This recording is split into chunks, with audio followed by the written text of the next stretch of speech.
To restring an empty Ego weed whacker, simply take one end of the string, place it through these holes here with the metal surround, and push it through to the other side.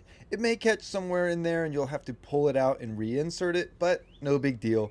Once you've got it through, pull it halfway through so you have equal lengths on both sides, and then do exactly as the head says. Wind it clockwise. From there, you'll just wind it up until you have ample string on either side.